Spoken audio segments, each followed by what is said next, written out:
As part of efforts to raise generations of men who are comfortable expressing their feelings while being what the society expects of them, Primestars, a company that manages a number of youth development programs in South Africa, introduced a program called What About the Boys in 2022. The program, centered around boys and the stereotypes around a boy child, is said to have reached 15,000 boys across the country. The organization held an awareness event at Sandton in Johannesburg, South Africa, and 250 people attended, including a former Deputy President of South Africa, Dr. Phumzile Mlambo-Ngcuka. I attended the event, and this is how it went. What About the Boys program is centered around boys and the stereotypes around a boy child, how he should be or express himself in the society. Many subjects were discussed at this gathering, including men's masculinity and gender-based violence. One of the guest speakers was former Executive Director of UN Women and former South African Deputy President, Dr. Phumzile Mlambo-Ngcuka.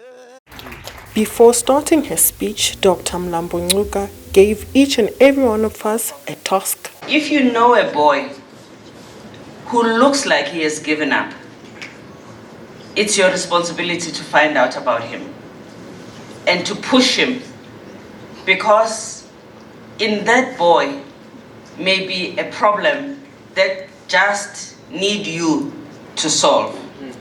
Young people experience abuse. It is disproportionate when it comes to girls, but we actually don't know how much violence there is against boys.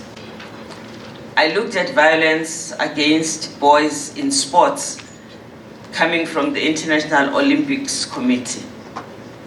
It's shocking to see how much young boys are abused by their coaches, by their sponsors, by fellow players. By the time they get into a position where they have to compete in sports, they are just shells because of abuse. There are so many societal expectations on how a boy child should behave from a young age, like a boy is not supposed to cry, or that boys are supposed to behave in a certain way. One of the event organizers, Martin Sweet, highlights how some of these expectations affect boys. Growing up, boys are taught idioms such as, "Don't be sissy," "Man up," and "That's so gay." And this has led to a culture in which men have learned to hide their feelings and anxieties, and that they need to constantly prove their masculinity. We live in a culture that teaches boys stoicism over authenticity, dominance over empathy, aggression over assertiveness, and that if they don't follow their script, someone will notice and take their man card away. Our pre-assessment data conducted with participating learners showed that, and this is important, 16% of the boys agreed with the statement that there are times when a woman deserves to be beaten. 30% agreed with the statement that it's okay for a man to hit his girlfriend or wife if she won't have sex with him.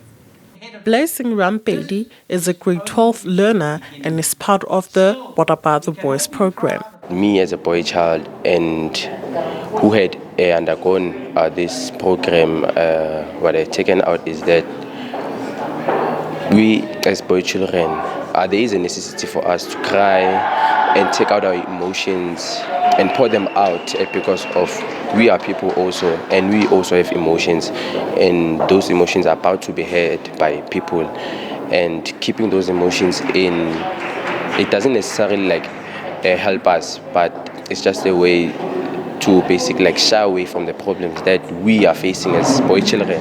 When you start to ask questions that talk about feelings and also share how you are feeling, you're creating that environment for communication.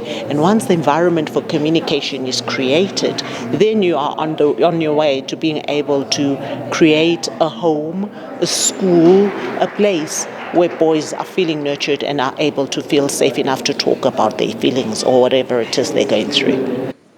According to the organizers, the What About the Boys program is not aimed at taking away attention and efforts meant for girl-child development, but is expected to mentor and groom emotionally comfortable boys who would grow into responsible men in the society.